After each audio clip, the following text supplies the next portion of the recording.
All right, I'm back for the second half. So just a quick comparison. I mean, I'm using a Blue Yeti right now.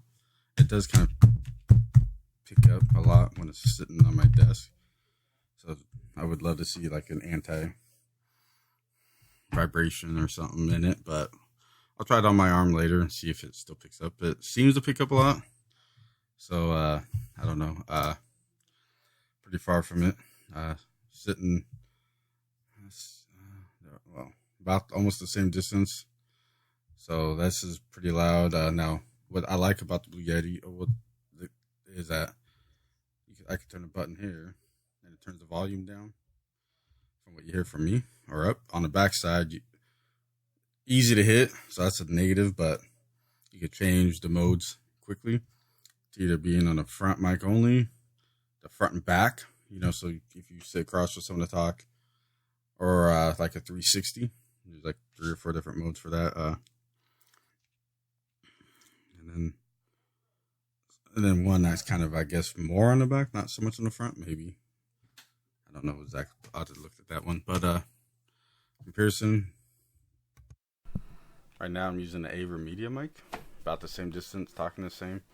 And the avermedia really only has a knob on the front, and I think that just either you push it to mute or you turn it for if you have a headset plugged in. And that's really the only customization with the avermedia that.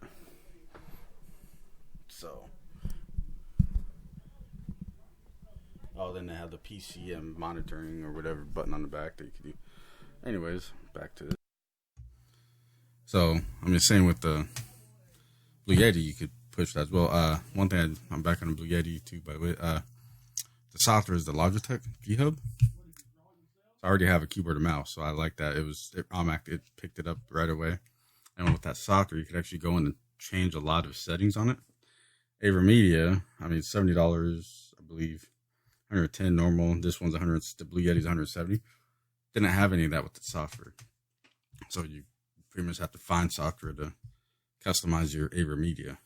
The Blue Yeti, on the other hand, has the software you could go on. I would show you, but I don't know how to quite change on my thing without stopping the video. So, but yeah, the Logitech has all these different settings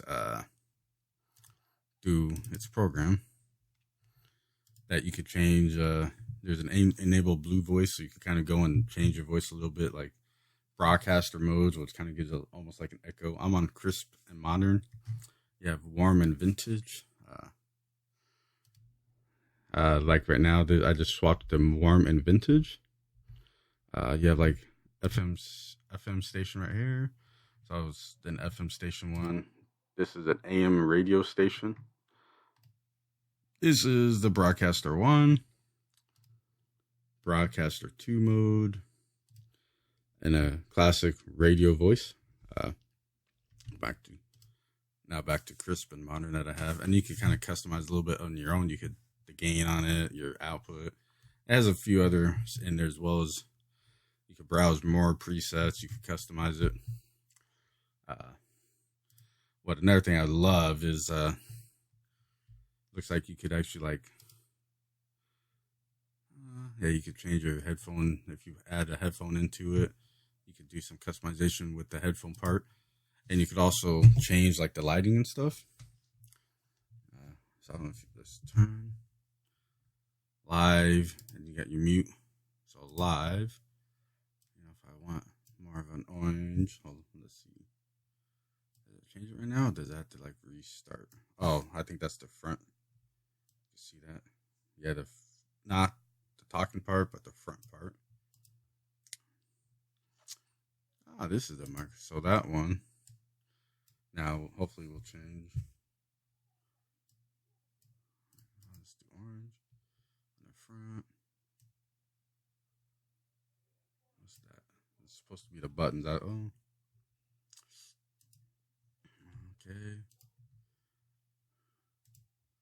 Yeah, I'm not sure. Direct monitoring.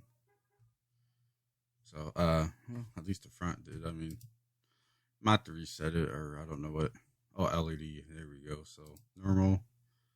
Right there. So yes, I don't know if you can see all those lights. If it's showing for you guys for say yeah, I think you can see it kind of changing right here, right? So all the lights apparently you could change the LED lights. So that's awesome with the Blue Yeti. Uh, sounds pretty. I think sounds pretty good. And I'm sure with fine tuning you get it to sound how you want. My only downside for now is I noticed it was picking up a lot of background noise, so I had to shut my door. Like you could, I mean, if they were talking louder than me, obviously, then you could really hear them. So it's kind of doing that. That takes a little time, you know. Same with my avermedia was doing the same thing, so I had to go in and on my stream computer and kind of change it all. So again, one more time. This is how the avermedia sounds, but you're pretty much limited to just this sound.